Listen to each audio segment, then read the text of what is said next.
నటి కస్తూరి శంకర్ రచ్చ ఇండస్ట్రీలో పెను దుమారంగా మారింది. ఆమె చేసిన వ్యాఖ్యలు సోషల్ మీడియాలో హల్చల్ చేశాయి. ఆమె తెలుగు వాళ్లను లోకో చేసి మాట్లాడడం వల్ల వివాదం రాజుకుంది. తాజాగా ఆమె జైలు జీవితం గురించి చేసిన వ్యాఖ్యలు వైరల్ అవుతున్నాయి. జైలు జీవితంపై ఆమె షాకింగ్ కామెంట్స్ చేశారు. తమిళ నటి కస్తూరి తెలుగు వాళ్ళపై నోరు పారేసుకోవడం ఆమె మెడకు చుట్టుకుంది. ఈ ఘటనలో కస్తూరిని పోలీసులు హైదరాబాద్ కు వచ్చి మరీ అరెస్ట్ చేశారు. మద్రాస్ కోర్టులో గతంలో ఆమెకు ఊరట లభించలేదు. అయితే ఆమెను పోలీసులు హైదరాబాద్ లో అరెస్ట్ చేసి చెన్నైకి తరలించారు. అప్పట్లో ఈ ఘటన పెను సంచలనంగా మారిందని చెప్పుకోవచ్చు.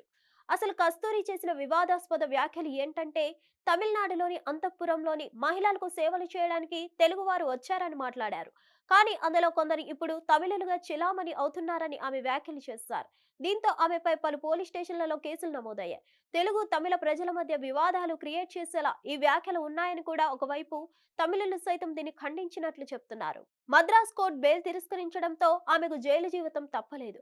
జైల్లో ఆమె గడిపిన అనుభవాల్ని ఇటీవల పంచుకున్నారు. తనను జైల్లోకి ఎంట్రీ అయ్యేటప్పుడు దుస్తులు లేకుండా చెక్ చేశారని ఆమె చెప్పారట. శరీరంపై ప్రతి ఒక్క పార్ట్ ను తడిమి మరీ పరిశీలించారని చెప్పుకొచ్చింది. అంతేకాకుండా ప్రైవేట్ పార్ట్లలో కూడా ఏదైనా దాచానా అన్న విధంగా కూడా చెక్ చేశారని చెప్తున్నారు. తనకు జైలులో 644788 ఈ నెంబర్ను కేటాయించారని కూడా నటి కస్తూరి వెల్లడించింది. అయితే ఇదంతా జైలు ఫార్మాలిటీస్ ప్రకారం జరిగినట్లు ఆమె చెప్పారట.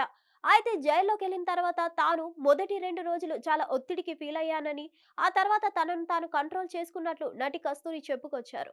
జైలు జీవితం అంత ఈజీ కాదన్నారు. జైల్లో స్కూల్స్ కూడా ఉందని, డిగ్రీ వరకు చదువుకోవచ్చని ఆమె చెప్పారు.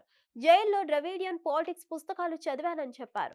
ప్రస్తుతం నటి కస్తూరి చేసిన వ్యాఖ్యలు వార్తల్లో నిలిచాయి. హిట్ టీవీ యాప్ ని డౌన్లోడ్ చేసుకోండి. ఇందులో short news, live news, entertainment movies అన్ని అవైలబుల్ గా ఉన్నాయి. Please download hit TV app.